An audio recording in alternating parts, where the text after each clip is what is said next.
Bofors में दलाली तुम खाओ, सबमरीन में दलाली तुम खाओ, ऑगस्टा वेस्टलैंड में दलाली तुम खाओ। तुमने बहुत बड़ी गलती कर दी है, तुमको इसका खमियाजा भुगतना पड़ेगा।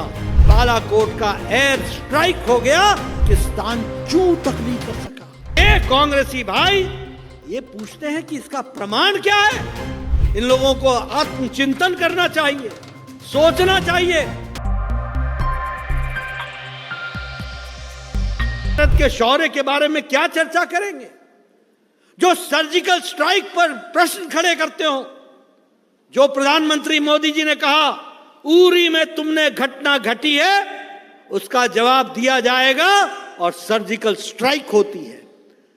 पुलवामा में घटना घटती है, कौन सा ऐसा भारत का प्रधानमंत्री पैदा हुआ जिसने कहा हो तुमने बहुत बड़ी गलती कर दी है, तुमको इसका खमियाजा भुगतना पड़ेगा। ये कहा तो नरेंद्र मोदी जी ने कहा और उसके बाद बालाकोट का एयर स्ट्राइक हो गया और एयर स्ट्राइक होने के बाद पाकिस्तान चू तक नहीं कर सका।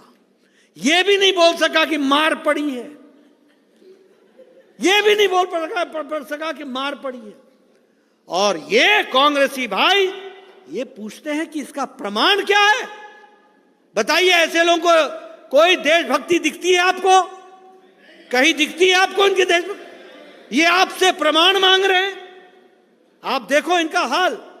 बोफर्स में दलाली तुम खाओ, सबमरीन में दलाली तुम खाओ, ऑगस्टा वेस्टलैंड में दलाली तुम खाओ। और सबसे बड़ी बात यह है, भारत देश जानना चाहता है कि ये राजीव गांधी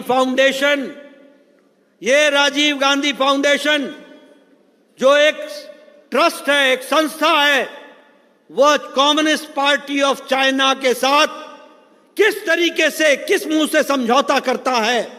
और देश जानना चाहता है कि राजीव गांधी फाउंडेशन के साथ श्रीमती सोनिया गांधी का क्या संबंध है, राहुल गांधी का क्या संबंध है, प्रियंका गांधी का क्या संबंध है। तुम देशभक्ति समझा रहे हो, तुम राजनीति की बात कर रहे हो।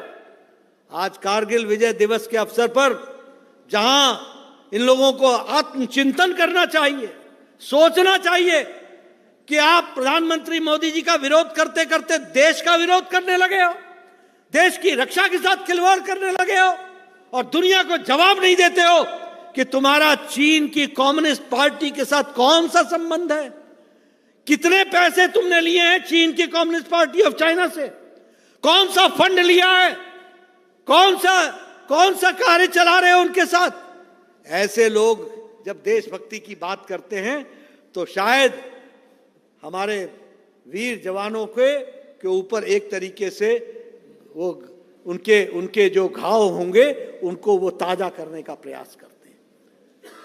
मैं मित्रों एक ही बात कहना चाहूंगा, भारत की सरकार और हमारे प्रधानमंत्री मोदी जी देश की रक्षा के लिए हम सब लोग समर्पित हैं और देश का 140 करोड़ देशवासी आपके साथ खड़ा है।